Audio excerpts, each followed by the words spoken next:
chỉ mong thế thôi đến tận cuối cùng. Từng giây phút trôi ánh mắt sáng ngời, cầm tay bước đi tiếng yêu cất lời. Và anh cảm ơn cuộc đời này đã mang em về bên mình để rồi. Mỗi sớm mai khi thức dậy anh nói rằng hãy yêu anh và bên anh người nhé.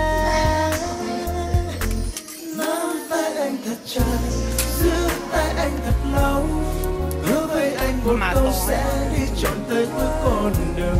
Đến khi tim ngừng đập và đôi chân ngừng đi, vì em yêu ơi xin em hãy cứ tin.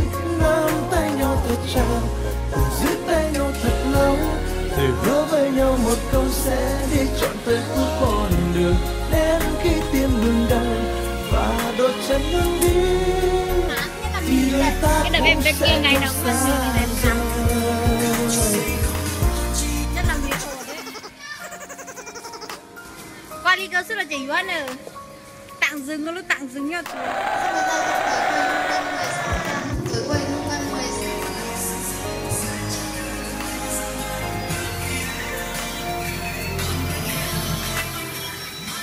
Ta sánh đôi hạnh phúc nói cười, chỉ mong thế thôi. Bỏ giặc át thế rông ngò. Từng giây phút trôi ánh mắt sáng ngời, cầm tay bước đi tiếng yêu cốt này. Và anh cảm ơn cuộc đời này đã mang em về bên mình để rồi. Mỗi sớm mai khi thức dậy anh nói rằng hãy yêu anh và bên anh người nhé. Mà to nhá.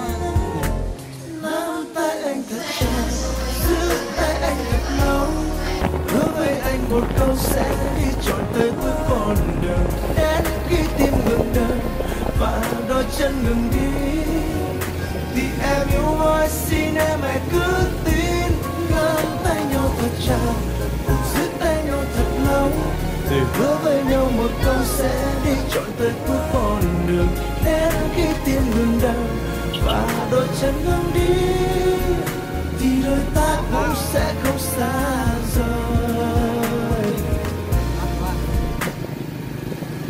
Nắm tay nhau thật chặt, giữ tay nhau thật lâu, hứa với nhau một câu sẽ đi trọn tới cuối con đường. Đến khi tim ngừng đập và đôi chân ngừng đi, thì em yêu ơi xin em hãy cứ tin.